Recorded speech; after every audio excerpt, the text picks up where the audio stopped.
Ripple, XRP, and the Federal Reserve dropping hints at us. We're going to take a look at a video where they talk about stablecoins and what their plan is for the future. We also have some news in relation to the Bank of International Settlements and what they're currently doing with CBDCs. Eleanor Terra has actually come out with a potential timeline for the ETH spot ETFs and what we could also be seeing. I think that the deadline is a couple of months away now for the SEC to actually approve or reject them.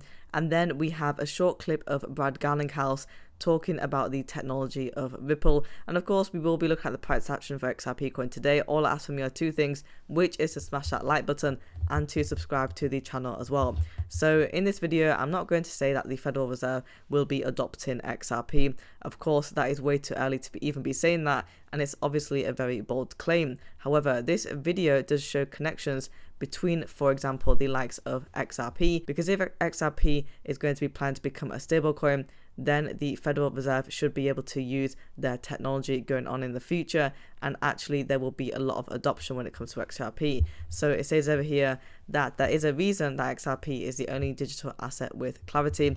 And let's take a look at these connections that we have. The Federal Reserve has a strong interest in ensuring that any stablecoin offering operate within an appropriate federal prudential oversight framework. But when are you going to move into stablecoins? Yes.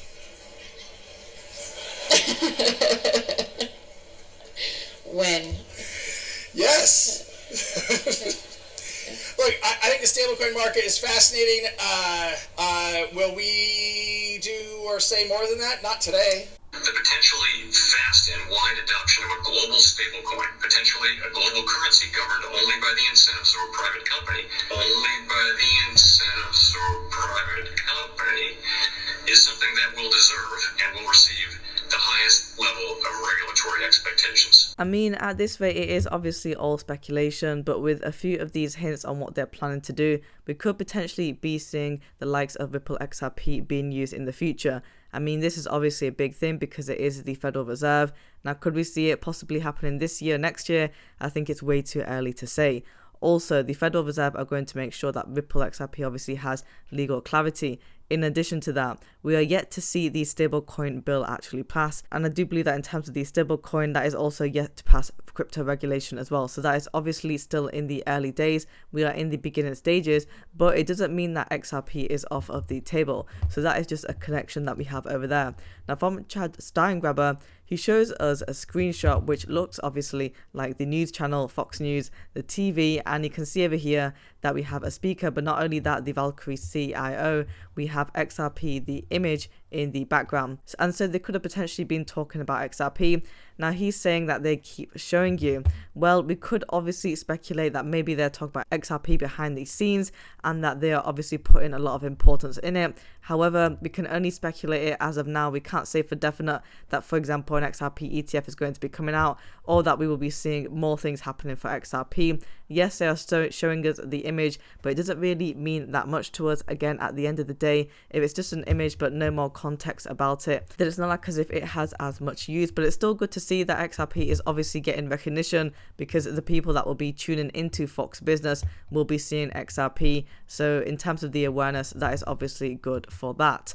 Now, the Bank for International Settlements has come out with this tweet just yesterday. It says over here that the BIS Innovation Hub Hong Kong Center will start a new phase of Project Aurum, studying the privacy of retail CBDC payments, leveraging expertise from academia and privacy regulators to advance central banks' understanding of privacy in CBDC design.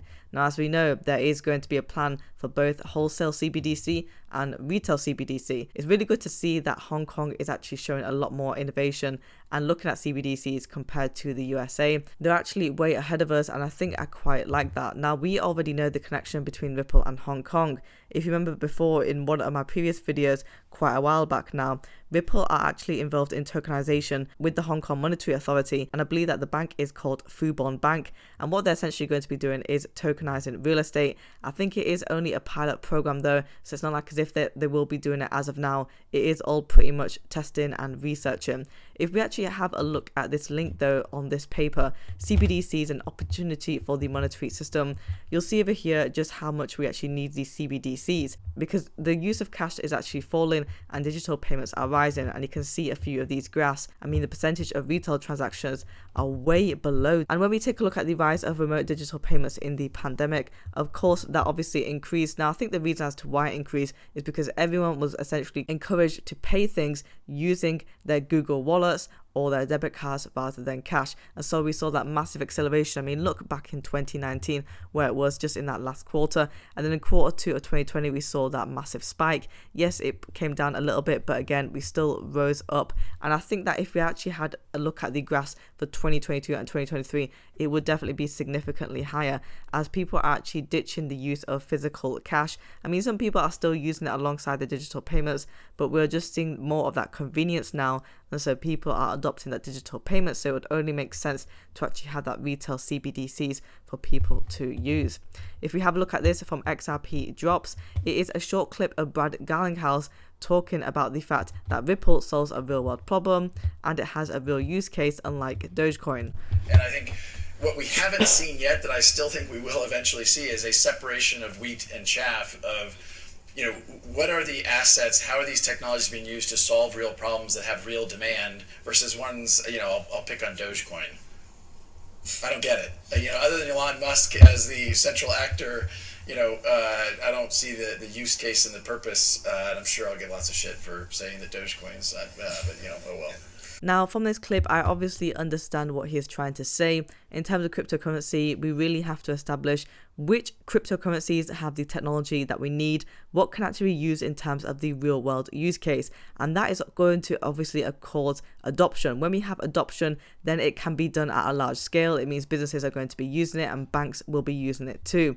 And so that's what gives it value. And he says over here, compared to the likes of other meme coins like Dogecoin, they don't have a utility, which I do agree with him on that one. However, when it comes to retail investors like us, quite a few people were actually able to make life-changing money when it came to Dogecoin. A few people actually changed their status to millionaires, and so of course they are going to be very happy that Dogecoin existed and that other meme coins are able to get them some big profits. And so I don't think that meme coins are all too bad. I think what it is in terms of the crypto space, there's obviously going to be that massive distinction that needs to happen in terms of utility coins and then non-utility coins. But it's not like as if non-utility coins are bad, because at the same time a lot of people have benefited from them.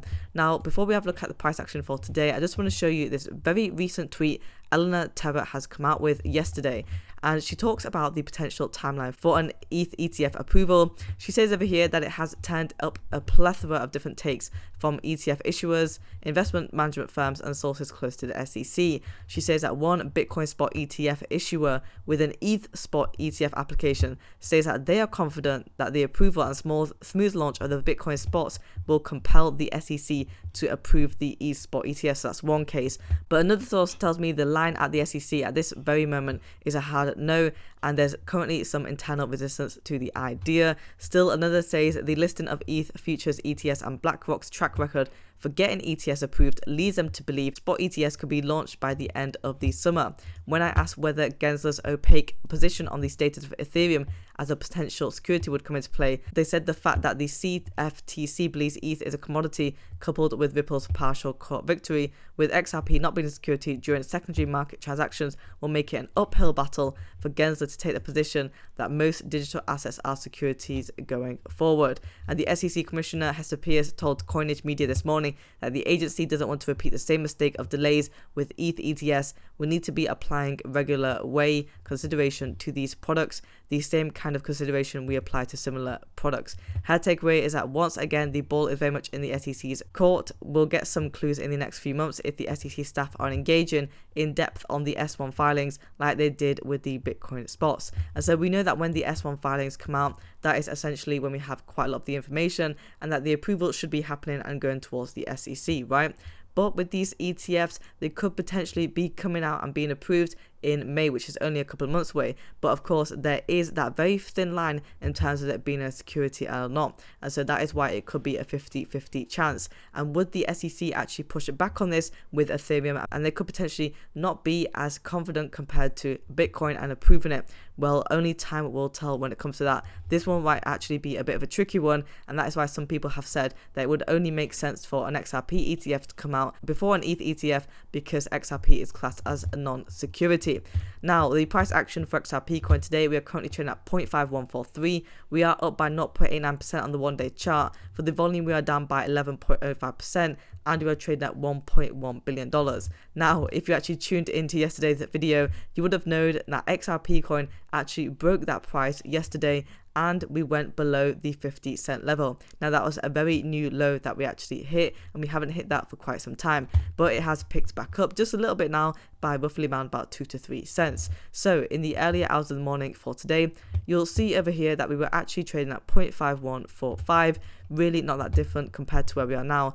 On the 7-day chart, we are down by 9.84%, and this is a dip that I was talking about when we saw it yesterday. It went to 0.4982. Now, I wanted to see whether or not it was going to retrace back to 48 cents, or if we were able to come back to that 50-cent level, and gladly we were able to do that later on in the day. We actually went to 0.5099, and we were able to hit 51 cents, and actually the highest that we went to was 0.5178. So we are pretty much here now at that 51-cent level. On the 1 month chart, if we have a look now, you can see we are still pretty low compared with just a few days ago where we were at 57 cents. The next price target that I want XRP coin to hit is 53 cents, and if it can stay there, we should be able to get to that 55-cent mark, because that is where we were able to be comfortably before, and within that range, just consolidating quite nicely. Guys, if you want daily Ripple XRP coin news, subscribe to the channel and like the video as well.